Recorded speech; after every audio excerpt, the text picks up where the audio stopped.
अस्सलाम वालेकुम ख़वातीन हज़रात, मैं हूं आपका मेज़बान सुमैर। तो आज के नए प्रोग्राम में हम आपको खुशामदीद कहते हैं। दोस्तों, आज भी हमारे पास बहुत ज़बरदस्त किस्म की अपडेट्स हैं, बहुत ज़बरदस्त किस्म की खबरें हैं। लेकिन सबसे पहले हम बात करेंगे यासिर हुसैन नादिया ख़ान की लड़ाई और हकीकत के बारे में।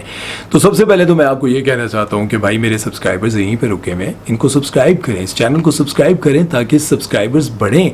लोग कहते हैं व्यूज़ इतने होते हैं, सब्सक्राइबर्स नहीं बढ़ते। बढ़ाओ यार सब्सक्राइबर्स। बहरहाल बात करेंगे नादिया ख़ान और यासिर हुसैन के बारे में। तो जैसे कि आप सभी को पता है, यासिर हुसैन को शोबिज़ इंडस्ट्री की फुप्पो कहा जाता है। कोई भी ऐसा मामला हो, चाहे वो डेंजरस हो, आसान हो, मुश्किल हो, जो भी हो, फ़िरोज़ खान के ख़िलाफ़ हो, फ़िरोज़ खान के हक़ में हो, दानिश तैमूर के ख़िलाफ़ हो, दानिश तैमूर के हक़ में हो, कहीं भी हो, यासिर हुसैन लाजमी बोलते हैं। और आप सबको पता है ये वो शख्सियत हैं जो कि ड्रामा सीरियल अर्तुगरुल के बहुत ज़्यादा ख़िलाफ़ थे। खैर, नादिया ख़ान ने एक प्रोग्राम किया था और कहा था कि हमारे प्रोग्राम को बड़े बड़े डायरेक्टर्स देखते हैं। और एक बहुत बड़े डायरेक्टर ने, मतलब यासिर हुसैन की तरफ इशारा करते हुए उन्होंने कहा, एक बहुत बड़े डायरेक्टर ने मुझे फ़ोन करके कहा कि आपने फ़लाँ ड्रामे की इतनी बुराइयाँ की हैं, बुराइयाँ करते हुए आपने उसको 4 नंबर दिए हैं। मतलब आप उसको 4 नंबर क्यों दे रहे हैं? 4 ज़्यादा है। मतलब वो ये बताना चाह रही थी हमारे प्रोग्राम को बड़े बड़े डायरेक्टर्स देखते हैं, इतना पॉपुलर है। अब उन्होंने कहा कि वो कह रही हैं कि इतने बड़े डायरेक्टर ने मुझे फ़ोन किया। तो पहली बात ये है कि अगर वो इतना बड़ा डायरेक्टर, यानी कि मैं इतना वेला बैठा हुआ हूँ जो मैं नादिया ख़ान का प्रोग्राम देखूंगा और बेतुका सा प्रोग्राम देखूंगा जिसमें कोई ना सदाकत है ना सच है। और उन्होंने कहा कि नादिया ख़ान को तो मैं एक्टिंग के हवाले से तो जानता ही नहीं हूँ कि इनको एक्टिंग आती भी है या नहीं। यार वैसे बड़ी शर्म की बात है, बहुत तेज़ काम उन्होंने रखा भाई यासिर हुसैन ने। उन्होंने कहा कि भाई मैं तो ये जानता भी नहीं हूँ कि नादिया हुसैन एक्टर हैं भी कि नहीं, मैं तो इनको उसी काम के लिए जानता हूँ। वो यूं कर रहे थे, मतलब मॉर्निंग शो में ये क्या होता है बताओ? ने सांदा राजा मेरे बाबल दा प्यारा कमली दे दिल दा सा, क्या मतलब मॉर्निंग शो में सिर्फ यही लोग आते हैं यार डांस करने वाले? ये मेरी समझ से बाहर है। बहरहाल उन्होंने कहा कि नादिया ख़ान को हम सिर्फ जो है मॉर्निंग शो के हवाले से जानते हैं, एक्टिंग के हवाले से नहीं जानते। आप लोग भी नादिया ख़ान को सिर्फ मॉर्निंग शो के हवाले से जानते हैं या फिर एक्टिंग के हवाले से भी जानते हैं? हाँ, नादिया ख़ान का मॉर्निंग शो सबसे पहला ऐसा शो था जो बहुत ज़्यादा पॉपुलर था, इसमें कोई शक नहीं। इनको मॉर्निंग शो क्वीन कहा जाता था। जिस तरह से अब निदा यासिर हैं, इसी तरह से नादिया ख़ान जो है वो बहुत बड़ी मतलब वो थी, मॉर्निंग शो की क्वीन थी। इनका शो बहुत ज़्यादा देखा जाता था। और फिर शो ख़त्म कैसे हुआ ये भी मैं आपको बता दूं। जैसे आप लोगों को पता है, हमारी एक एक्ट्रेस है नूर बुखारी, अपने शोहर के साथ लड़कर पाकिस्तान वापस आ जाती हैं। वो बहुत बड़े बिजनेसमैन थे। जब ये पाकिस्तान वापस आ जाती हैं और कुछ ही अरसे के बाद नादिया इनको अपने शो में बुलाती हैं। जब ये जाती हैं वहाँ पर दुबई में, तो इनके शोहर को पता चलता है कि नूर वापस आ रही हैं, तो नूर भी वहाँ पर स्टूडियो में पहुँच जाते हैं। नूर की और उनके शोहर जो कि हिंदू मज़हब से ताल्लुक़ रखते थे, इन दोनों की आपस में लड़ाई होती है। नादिया ख़ान बीच में आती है और नादिया ख़ान वो जितनी भी लड़ाई थी वो अपने शो में लगाती हैं। फिर वो बंदा वो शो भी बंद करवाता है और उसके साथ साथ नादिया को भी वहाँ से डिसमिस कर देता है। अब नादिया एक अच्छा शो चला रही थी, उस शो को ख़त्म करना पड़ा। शो को क्या ख़त्म करना पड़ा, नादिया का कैरियर बिल्कुल ख़त्म हो गया। नादिया ने फिर जो कुछ अपना दोबारा से बनाया वो अपने यूट्यूब चैनल पर आकर बनाया। यूट्यूब पर इन्होंने जो कुछ भी कंट्रोवर्सीज बनाई, जो कुछ भी किया, उसके बाद जाकर इनका कैरियर दोबारा से स्टेबल हुआ और इनको कोई प्रोग्राम मिला। अब अगर बात की जाए इनकी एक्टिंग के हवाले से, तो एक्टिंग नादान नादिया के कौन सा एक ड्रामा था, नादान नादिया था या कौन सा ड्रामा, बंधन, सॉरी हाँ बंधन, नुमान मसूद के साथ इनका एक ड्रामा था बंधन, वो मुझे याद है। उसके अलावा मुझे कोई ख़ास ड्रामा, आप अभी रिसेंटली जो ड्रामे आ रहे हैं वो तो आ रहे हैं, लेकिन पुराने जो इनके कोई ड्रामे हैं वो मुझे कोई इतने ज़्यादा याद नहीं है। बंधन इसलिए याद है क्योंकि वो पीटीवी के दौर का ड्रामा था और बचपन में हम देखा करते थे। बहरहाल अब हम बात करते हैं यासिर हुसैन के दोगलेपन की। यासिर हुसैन से इसी शो में बिठाकर पूछा गया कि आप भी क्या मर्दों की तरह शादियां करना चाहते हैं, 4-4 या इस तरह से, क्या ये जायज़ है, होना चाहिए? तो उन्होंने कहा नहीं बिल्कुल जायज़ नहीं है। तुम खैर कौन होते हो जायज़ या नाजायज़ करार देने वाले? जायज़ अल्लाह ने करार दिया है। और इसमें जो इस्लामिक औरतें हैं, जो तालीम रखती हैं, दीन की तालीम रखती हैं, वो उनसे पूछा जाता है ना कि औरत से इजाज़त, तो उन्होंने कहा कि अल्लाह ने इजाज़त दे दी, औरत से इजाज़त की ज़रूरत नहीं है। वो कहती हैं कि मर्द को अल्लाह ने इजाज़त दी है औरत से इजाज़त की ज़रूरत नहीं है। हाँ, बताना ज़रूरी है, ऐलान करना ज़रूरी है, निकाह का ऐलान करना ज़रूरी है, ठीक है। छुप कर जिना किया जाता है, ऐलान करके निकाह किया जाता है। रिश्ता बनाते हैं, ऐलान करते हैं कि आज के बाद ये मेरी बीवी है। बहरहाल उनसे कहा गया कि जायज़ है, वो कहते हैं बिल्कुल जायज़ नहीं है, नहीं होना चाहिए, ये सब कुछ नहीं होना चाहिए। अच्छा, अब ये यासिर हुसैन कह रहे हैं कि नहीं होना चाहिए, लेकिन आज से कुछ अर्सा पहले जुगन काजिम का शो था या किसी का शो था, उस शो में इनसे पूछा गया कि 4 शादियां, या ये कहते हैं हाँ यार मैं तो उस बंदे को खुशनसीब समझता हूँ कि जिसकी 2 बीवियां हों, क्या मज़े होते हैं भाई, आहा मज़ा आ जाता होगा यार, उसकी 4 2 6 नहीं 2 4 बीवियां होती हैं तो उसकी क्या ज़िंदगी होती होगी। यही यासिर हुसैन ये बात कर रहे थे, लेकिन अब ये कह रहे हैं कि नहीं होना चाहिए। क्यों? क्योंकि इन्होंने दानिश तैमूर का हाल देखा था। दानिश तैमूर को शो में उसके बाद जो कुछ उनके साथ हुआ वो इन्होंने देखा हुआ था। इनको लगा कि अगर मैंने भी कहा हाँ होनी चाहिए, ऐसा होना चाहिए। हाँ, लेकिन यासिर हुसैन ने एक बात बड़ी मज़ेदार की, जिसके बाद होस्ट की और इनकी आपस में बहस भी हो गई। अब यासिर हुसैन कहते हैं कि एक मर्द जो कि शादीशुदा होता है, उसकी ज़िंदगी अच्छी गुजरी होती है, उसको दूसरी शादी करने पर मजबूर औरतें ही करती हैं। औरतें उसको वर्गलाती हैं और कई बार इतना वर्गलाती हैं और ये भी कहती हैं कि बस तुम मुझसे शादी करोगे लेकिन पहली को छोड़ोगे। अब पहली जो कि अच्छी ज़िंदगी गुजारी होती है, उसने ज़िंदगी के अप्स एंड डाउन बर्दाश्त किए होते हैं, गुर्बत बर्दाश्त की होती है, अब अच्छा वक्त आता है तो एक और बीच में आती है और वो कहती है कि भाई इसको छोड़ दो बस।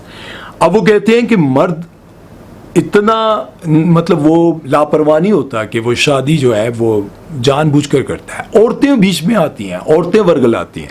अब इस बात पर जो होस्ट हैं तो वैसे बड़ी प्यारी खूबसूरत हैं लेकिन बड़ी तेज़ हैं, इनको गुस्सा आता है। वो कहती हैं कि औरतों का क्या कसूर है, औरतें कहाँ ये सब कुछ करती हैं। मतलब वो फौरन से औरतों की तरफ हो जाती हैं और औरतों को डिफेंड करने लग जाती हैं। नहीं नहीं, औरतें क्यों करती हैं, मर्दों का कसूर है, मर्द को बहुत शौक है, मर्द को ये है, मर्द को वो है। भाई अब बात यहाँ पर ये है कि आज से कुछ दिन पहले, जैसे कि आपको पता है, मैंने एक वीडियो बनाई थी जिसमें मैंने आपको बताया था कि मतीरा की बहन, अब मतीरा को तो आप सभी जानते हैं, मतीरा की जो बहन है उन्होंने क्या कहा था। उन्होंने कहा कि ये जितनी भी एक्ट्रेस हमारी मॉडल टिकटॉकर्स बाहर जाती हैं, कभी खाने की तस्वीरें लगाती हैं, कभी वो छोटे कपड़ों की तस्वीरें लगाती हैं, कभी यूरोप जाने की वेकेशन मनाने की तस्वीरें लगा रही होती हैं, कभी शॉपिंग करने की, और इसके पीछे सारे शुगर डैडी होते हैं। मतलब जो बुढ़े होते हैं और वो बुढ़े होते हुए उनके पास पैसा होता है, यही लड़कियां उनको वर्गला कर अपने साथ जोड़ती हैं। यही बुढ़ा आदमी हैरान होता है, एडी सोहनी कुड़ी मेरे नाल फस गई,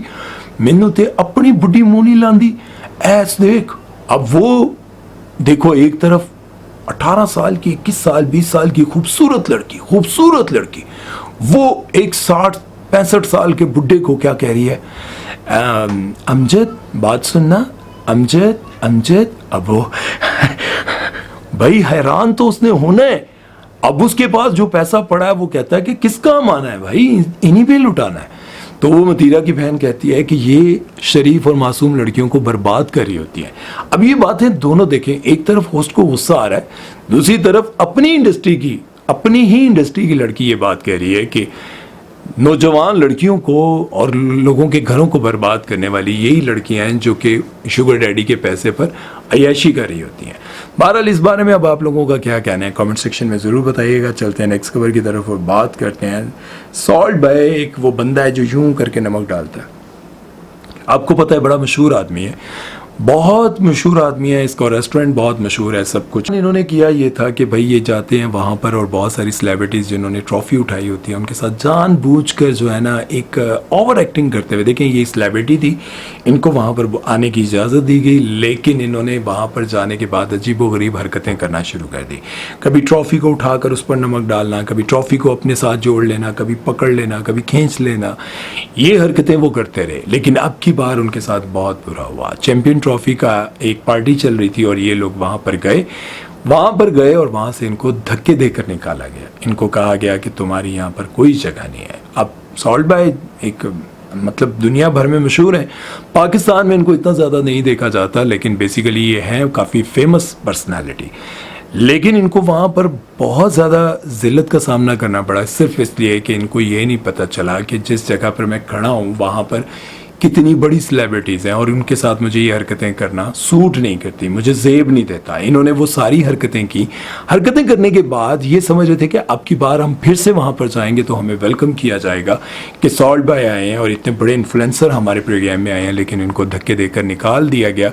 और बाद में एक पॉडकास्ट में उन्होंने कहा कि मेरी ज़िंदगी की बहुत बड़ी गलती थी वो, जो मैंने चैम्पियन ट्रॉफी में जाकर ये हरकतें की। काश मैं ये सब कुछ ना करता तो आज मुझे ये सब कुछ फेस ना करना पड़ता, मेरी इस तरह से इंसल्ट ना होती। देखिए, इससे एक मैसेज हमें ये मिलता है कि जब आप ज़िंदगी में किसी मकाम पर पहुंचते हैं, आपको एक मकाम मिलता है, तो आपको बातचीत उस लेवल पर बैठ कर करनी पड़ती है, सोच समझ कर करनी पड़ती है। आप बहुत सारी जगहों पर अपनी गली मोहल्ले में वैसे ही बात कर लेते हैं, कुछ भी कर लेते हैं दोस्तों में, लेकिन आपको ये पता होना चाहिए कि आपको किसी जगह पर एज ए गेस्ट बुलाया है, आप गेस्ट के तौर पर जा रहे हैं और आप एक सेलिब्रिटी के तौर पर जा रहे हैं, वहाँ पर आपको किस तरह की बातचीत करनी चाहिए, ये आपको ख्याल रखना है। आप देखें, एक नॉर्मल लाइफ गुजारे हैं, गरीब हैं, लेकिन जब आप एक ऑफिसर बन जाते हैं तो ऑफिसर बनने के बाद आप गुरूर में मत आएँ, लेकिन कम से कम अपनी बातचीत, अपने अंदाज में उठने बैठने में फ़र्क पैदा करें। कल मैंने एक बंदे को तारुफ करवाया, एक बंदे के साथ मैंने कहा ये वो फ़लाँ शख्स हैं, ये बहुत बड़ी शख्सियत हैं और इनके पास ये होता है, ये होता है। तो वो बंदा जो आगे खड़ा था, वो उनको ऐसे वेलकम करने के बजाय कि अच्छा, बहुत अच्छा लगा आपसे मिलकर, ये वो आगे से अपनी वो सुनाने लगा, मेरा फ़लाँ रिश्तेदार है ना, वो बहुत बड़ा ऑफिसर है, वो फ़लाँ रिश्तेदार है, वो भी मेरे चाचे का, मामे का पुत्र का आगे जो ताया है ना, वो भी बहुत बड़ा ऑफिसर है, वो भी फ़लाँ। अब जिनसे मैं इंट्रोडक्शन करा रहा था, उन्होंने चंद सेकंड दिए बड़ी मुश्किल से और फ़ौरन उन्होंने मूव किया। उन्होंने कहा यार ये किस बंदे से मिलवा दिया। मैंने कहा यार मैं तो इसको बहुत अच्छा एक मतलब सेंसिबल आदमी समझता था और मैं ये समझता था कि ये बातचीत ऐसे ही करेगा, लेकिन नहीं भाई, उस बंदे को बहुत ज़्यादा शर्मिंदगी हुई। बहरहाल इस बारे में अब आप लोगों की क्या राय है कि उनके साथ ठीक हुआ, गलत हुआ, कमेंट सेक्शन में ज़रूर बताइएगा। चलते हैं नेक्स्ट खबर की तरफ, वो बात करते हैं ड्रामा सीरियल मन मस्त मलंग के बारे में करेंगे और उसके साथ साथ शेर के बारे में करेंगे और जितने भी इस तरह के ड्रामे हैं उस पर बात करेंगे कि उनको बहुत ज़्यादा क्रिटिसाइज़ किया जा रहा है। जिस तरह से दानिश तैमूर, फिरोज़ खान इस तरह के किरदार करते हैं कि इनको एंग्री यंग मैन टाइप के किरदार दिखाए जाते हैं और इनको ये अवाम को और लड़कियों को दिखाकर बताया जाता है कि असल मर्द इस तरह का होता है। अब जितने भी एक्टर्स हैं जिनको काम नहीं मिल रहा, वो इन सारी चीज़ों के खिलाफ बात कर रहे हैं और कह रहे हैं कि ये सब कुछ, ये ड्रामे वजह हैं वैशीपन और लड़की को उठाना, लड़की को लेकर जाना, लड़की पर जुल्म करना। जिस तरह से आपने देखा कैसी तेरी खुदगर्जी, उस ड्रामे को देखें, उसमें वो उठा के ले जाता है और उस दीवानगी उसमें, और उसके बाद दीवानगी में आखिर में मारना, गोली, और उसके बाद खानी। ये जितने भी ड्रामे थे जिनमें मतलब ज़बरदस्ती मोहब्बत करवाना या फिर उसको उठा के ले जाना, वैशीपन दिखाना, इसके खिलाफ अब बहुत ज़्यादा आवाज़ उठाई जा रही है। स्पेशली आपको पता है वैशीपन के जितने भी कैरेक्टर्स हैं वो करते हैं फिरोज़ खान और दानिश तैमूर, और इन दोनों को बहुत ज़्यादा टारगेट किया जा रहा है और कहा यह जा रहा है कि भाई इनको किस तरह के किरदार करवाए जाते हैं। लड़कियां ज़ाहिर है देखकर समझती हैं कि ये असली मर्द होता है। वैसे मैं आपको बताऊं, ड्रामे दिखाएं ना दिखाएं, लड़कियों को पुरानी फिल्में आप देख लें, जितनी आप पाकिस्तान इंडिया की पुरानी फिल्में देख लें, उसमें यही दिखाया जाता था कि कोई जो सही दलेर किस्म का मर्द होता था, बात करने वाला, उसी से लड़की मोहब्बत करती थी। और इंडिया की फिल्म्स देख लें, उसमें भी एंग्री यंग मैन टाइप का जो हीरो होता है उसी से मोहब्बत होती है। सारे खामोश खड़े होते हैं मजमे में, वो एक निकल कर आता है और कहता है कि मैं तेरे टोटे कर देंगा, ठीक है। अब वो टोटे करने वाला मशहूर होता है असल में, उसी से लड़की को मोहब्बत होती है। और आज भी बड़ी से बड़ी समझदार लड़की को अगर किसी विलन टाइप, अमीर आदमी, डॉन टाइप के बंदे के साथ दोस्ती हो जाए तो वो कहती है हाँ अब से ही बंदा आता है। तो बहरहाल इनके खिलाफ आवाज़ उठाई जा रही है। आपको क्या लगता है कि इन ड्रामों को बैन करना चाहिए, जिन ड्रामों में ज़बरदस्ती लड़की को उठा कर ले जाया जाए, या फिर उनको आहो आहो आहो? ये सारा आप लोगों ने मतलब सोच समझ कर मुझे राय देनी है, क्योंकि इससे ये वीडियो सोशल मीडिया के हर प्लेटफॉर्म पर जाती है और वहाँ पर लोग देखते हैं और उनको आपकी राय जो है ना वो बहुत अहम लगती है। आप लोगों ने अपनी राय ज़रूर देनी है और सही सोच समझ कर देनी है। उम्मीद है कि आज की वीडियो आप लोगों को अच्छी लगी होगी। अपना बहुत सारा ख्याल रखिएगा, दुआ में याद रखिएगा। सुमैर चौधरी को दीजिए इजाज़त। अल्लाह हाफ़िज़।